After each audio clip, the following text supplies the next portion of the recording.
दोस्तों BCom programme semester 6 में एक सब्जेक्ट है advertising, personal selling and salesmanship. इस वीडियो में हम इस सब्जेक्ट का एग्जामिनेशन पैटर्न डिस्कस करेंगे और ये जो पैटर्न है हम 2022 मई में जो रेगुलर वाले बच्चों का एग्ज़ाम हुआ है उसी के बेसिस पर डिस्कस करने वाले हैं। रेगुलर एसओएल का सिलेबस सेम है, एग्ज़ाम पैटर्न सेम ही रहता है, तो ऑफ कोर्स ये बात है कि आपको बिल्कुल एक्यूरेट इन्फॉर्मेशन इस वीडियो में देखने को मिलेगी। तो ये जो सब्जेक्ट है, जैसे कि नाम से ही पता चल रहा है कि एडवर्टाइजिंग से रिलेटेड है कि एडवर्टाइजिंग क्या होता है, टाइप्स ऑफ एडवर्टाइजिंग कौन कौन सी होती हैं और एडवर्टाइजिंग का प्रोसीजर क्या होता है, एडवर्टाइजिंग को किस तरह से इफ़ेक्टिव बनाया जा सकता है, एडवर्टाइजिंग कॉपी क्या होता है, ऑडियंस कैसे सेलेक्ट करोगे आप एडवर्टाइज़ करने के लिए, एडवर्टाइजिंग का बजट कैसे सेलेक्ट करोगे आप, कैसे डिसाइड करोगे, वो सब चीज़ें हैं। मीडिया कौन सी चूज़ करोगे जिसके थ्रू आप अपने प्रोडक्ट को एडवर्टाइज़ कर रहे हो। तो ये सब चीज़ें आपको इस शुरू की 3 यूनिट्स में पढ़नी है, जो मैंने आपको अभी थोड़ा सा ब्रीफ में बता दिया है। और आखिरी की 2 यूनिट जो हैं आपकी सेल्समैनशिप और पर्सनल सेलिंग से रिलेटेड है कि पर्सनल सेलिंग क्या होती है, ठीक है, और एक अच्छे सेल्स पर्सन की क्वालिटीज़ क्या होती हैं, पर्सनल सेलिंग की टेक्निक क्या होती हैं, रोल क्या होता है सीआरएम में पर्सनल सेलिंग का, ठीक है, अपॉर्चुनिटीज़ क्या हैं, करियर अपॉर्चुनिटीज़ क्या हैं सेलिंग में, और measures of making selling as an attractive career, कौन कौन से मेजर्स हैं जिसके थ्रू आप सेलिंग को एक अच्छा करियर बना सकते हो, बाइंग मोटिव क्या होते हैं कंज्यूमर्स के, ठीक है, पर्सनल सेलिंग का प्रोसेस क्या होता है वो आपको इसमें बताना है, ठीक है, handling of objection, like customer का ऑब्जेक्शन हो गया पर्सनल सेलिंग के दौरान तो उसको किस तरह से हैंडल करते हैं, सेल को किस तरह से क्लोज़ करते हैं और पर्सनल सेलिंग का पूरा प्रोसीजर फॉलोअप वगैरह, ये सब चीज़ें आप इसमें पढ़ने वाले हो, ठीक है। तो ये तो हमने पेपर डिस्कस कर लिया, सिलेबस डिस्कस कर लिया। दूसरी चीज़ पर हम डिस्कस करने वाले हैं इसका थोड़ा सा एग्ज़ाम का थोड़ा सा पैटर्न। तीसरी चीज़ पर हम क्वेश्चन पेपर को भी डिस्कस कर लेंगे और चौथी चीज़ पर हम डिस्कस कर लेंगे कि किस यूनिट से कितने क्वेश्चंस आ रहे हैं। तो आप वीडियो में बने रहें, वीडियो को बिल्कुल लास्ट तक देखें। दोस्तों आपके एग्ज़ाम में टोटल 6 क्वेश्चन होंगे। अभी क्वेश्चन पेपर में दिखाऊंगा तो टेंशन मत लीजिए, थोड़ा सा ओवरव्यू दे रहा हूँ आपको। जिसमें 6 क्वेश्चन रहेंगे जिसमें से आपको 5 क्वेश्चन करने हैं, ठीक है। हर एक क्वेश्चन के 2 पार्ट्स रहेंगे, ए पार्ट और बी पार्ट, ठीक है। आपको 5 क्वेश्चन करने हैं, 75 मार्क्स का पेपर आएगा। इट मीन्स एक क्वेश्चन 15 मार्क्स का है और ये एक क्वेश्चन के 2 पार्ट्स रहेंगे तो ये समझ लीजिए 7.5 मार्क्स का एक पार्ट आपका रहेगा। 3 पॉइंट क्या कहता है कि हर एक क्वेश्चन में इंटरनल चॉइस आपकी रहेगी। लाइक फॉर एग्जांपल क्वेश्चन 1 आया, इसका ए पार्ट और B part, A part and B part और करके फिर A part and B part, आपकी चॉइस है कि आप ये वाला करो या ये वाला करो। हर एक क्वेश्चन में इंटरनल चॉइस रहेगी। ओवरऑल 6 क्वेश्चन हैं जिसमें से 5 करने हैं और हर एक क्वेश्चन में इंटरनल चॉइस रहेगी, ठीक है। 15 मार्क्स का क्वेश्चन हो गया तो इसका मतलब 7.5 मार्क्स का एक पार्ट आपका रहेगा।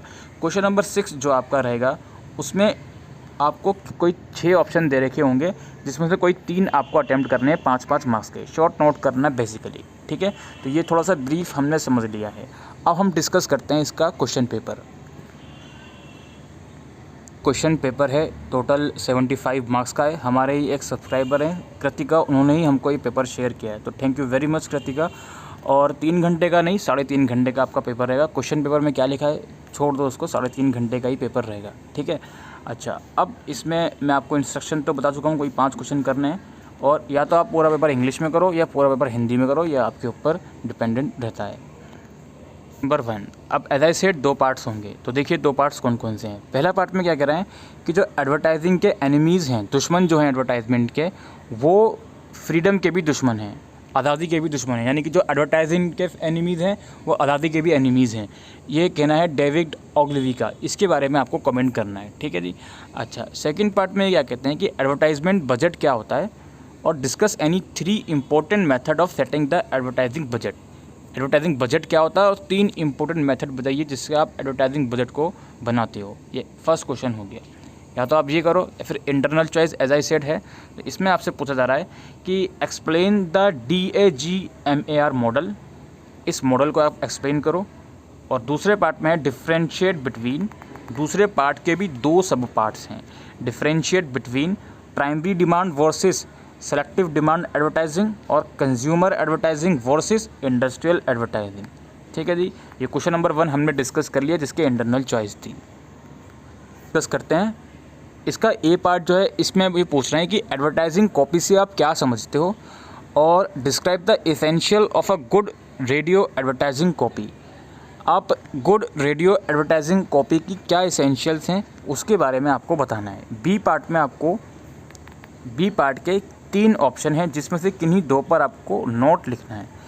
इंटरनल एडवर्टाइजिंग, न्यूज़पेपर एडवर्टाइजिंग और एडवर्टाइजिंग इन मैगजीन्स। तो टाइप्स ऑफ एडवर्टाइजिंग वाला चैप्टर, टाइप्स ऑफ एडवर्टाइजिंग वाला जो आपका टॉपिक है उसको ज़रूर से करके जाइएगा, ठीक है। एडवर्टाइजिंग बजट वाला भी बहुत इंपॉर्टेंट रहेगा।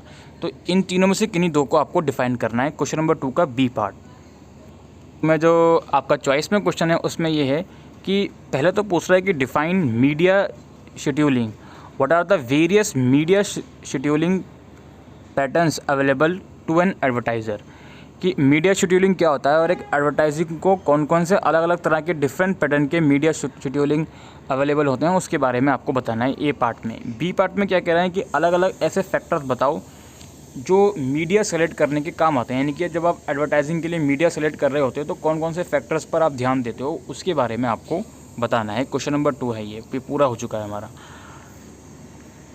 क्वेश्चन नंबर 3 देखते हैं। इसका जो ए पार्ट है इसमें ये बोल रहे हैं what is a full service advertising agency.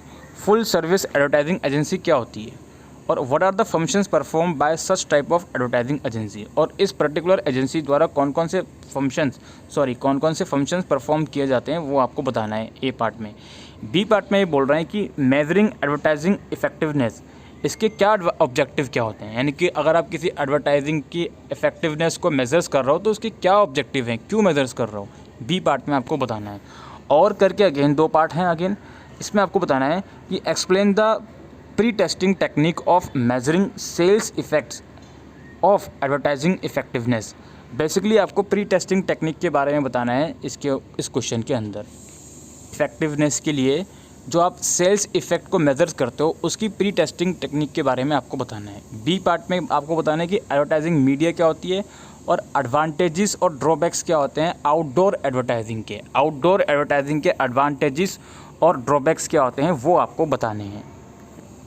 Question number 4 है कि एडवर्टाइजिंग और personal selling are 2 competing method of promotion comment, यानी कि एडवर्टाइजिंग और पर्सनल सेलिंग जो है वो 2 मेथड हैं प्रमोशन के लिए, इसको बारे में आपको बताना है।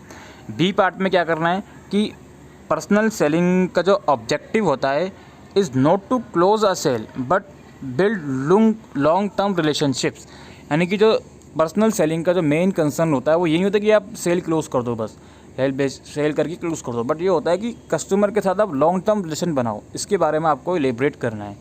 और पार्ट में अगेन 2 पार्ट हैं जिसमें पहला पार्ट ये बोल रहे हैं कि what qualities are expected to be possessed to become a successful sales person. एक सक्सेसफुल सेल्स पर्सन के अंदर क्या क्या क्वालिटीज़ होनी चाहिए। बी पार्ट में कोई 5 मेजर्स बताओ to make selling an attractive career, ठीक है। सेलिंग एन अट्रैक्टिव करियर है, 5 मेजर्स बताओ इसके। Discuss any 5 measures to make selling an attractive career. Selling को अट्रैक्टिव करियर बनाने के लिए कौन कौन से 5 मेजर्स होने चाहिए उसके बारे में आपको बताना है। क्वेश्चन नंबर 5 है दोस्तों, इसका ए पार्ट है कि what type of objection do customer generally raise in personal selling. Personal selling में कस्टमर जनरली कौन कौन से ऑब्जेक्शन उठाते हैं। बी पार्ट में ये बोल रहे हैं कि explain the various method that can be adopted by a sales person in the approach stage of personal selling process. Personal selling process का एक अप्रोच स्टेज है, इसके अंदर जो सेल्स पर्सन होते हैं वो कौन से मेथड अडॉप्ट करते हैं वो आपको बताना है। और पार्ट के अंदर जो पहला पार्ट है what is prospecting, explain the method of identifying the prospect in personal selling. Prospecting क्या होता है और पर्सनल सेलिंग के अंदर प्रोस्पेक्ट्स को किस तरह से आइडेंटिफाई किया जाते हैं, इसके मेथड क्या होते हैं वो आपको बताना है। बी पार्ट में बताना है कि is it worth spending money on customer follow up after the sales has been closed? Discuss. Basically जब सेल्स बंद हो जाती है पर्सनल सेलिंग में तो क्या ये फ़ायदेमंद है कि इस पर पैसा खर्च करना फ़ायदेमंद है कि कस्टमर का फॉलोअप क्यों, यानी कस्टमर का फीडबैक के ऊपर पैसा खर्च करना फ़ायदेमंद है या नहीं, ये आपको डिस्कस करना है बी पार्ट में।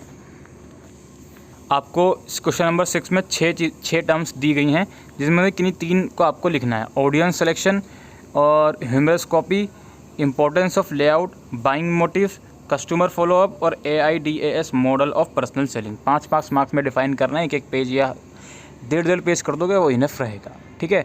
और 7.5 मार्क्स वाला जो क्वेश्चन आया है ना, उसमें 2.5 से 3 पेज लिखोगे वो इनफ रहेगा। सारे क्वेश्चन 7.5 मार्क्स के ही हैं, हर एक पार्ट जो भी आपका है, ठीक है जी। तो यही सब था। और लास्टली मैं आपको बता दूं, हर एक यूनिट में से हर एक क्वेश्चन आया है। क्वेश्चन नंबर 1 यूनिट 1 में से था, क्वेश्चन नंबर 2 यूनिट 2 में से था, 3 में से था, 4 में से था, 5 में से था, क्वेश्चन नंबर 6 सारी यूनिट्स में से था। तो यार हर एक यूनिट का इक्वल वेटेज है, ठीक है। बात समझ में आ रही है आपके? 75 मार्क्स का आपका पेपर आया है, 6 में से 5 क्वेश्चन करने हैं। अगर आपको ये लगता है कि यार कोई यूनिट में छोड़ के चला जाता हूँ, सीरियसली आपको बता रहा हूँ ये चीज़, अगर आपको लगता है कि यार इस सब्जेक्ट में से कोई यूनिट्स में छोड़ देता हूँ, तो आप डायरेक्टली एक सीधा क्वेश्चन छोड़ रहे हो, सिंपल सी बात है, ठीक है। सीधा एक क्वेश्चन आप छोड़ रहे हो, बचे 5 क्वेश्चन, अब करने भी 5 ही हैं, शुरू के 4 बचे। मान लो आपने क्वेश्चन नंबर 5 छोड़ा, यूनिट 5 छोड़ी, तो बचे 5 क्वेश्चन, ये आप कर लो। हो सकता है क्वेश्चन नंबर 6 के 2 पार्ट आप अटैम्प्ट कर लोगे, ठीक है। फिर स्टिल एक पार्ट आपका छोड़ सकते हो, क्योंकि ऑब्वियस सी बात है, बिकॉज क्वेश्चन नंबर 6 में से जो पार्ट्स आ रहे हैं वो हर एक यूनिट में से हैं। तो ऐसा नहीं है कि एक यूनिट छोड़ दोगे तो पूरा पेपर छोड़ना पड़ेगा, बट स्टिल ये है कि एक से ज़्यादा यूनिट छोड़ने की गुंजाइश इसमें नहीं है। बहुत टाइम कम लगता है आपको, तभी उसी केस में एक यूनिट छोड़ सकते हो, पूरा पेपर करके आ दोगे फिर भी कोई दिक्कत नहीं। लेकिन एक से ज़्यादा यूनिट छोड़ोगे तो आपको प्रॉब्लम होगी, आप पूरा पेपर अटैम्प्ट नहीं कर पाओगे, एज सिंपल एज दैट, ठीक है। तो आई होप आपको ये वीडियो यूज़फुल लगी हो तो वीडियो को शेयर करेगा। Thank you.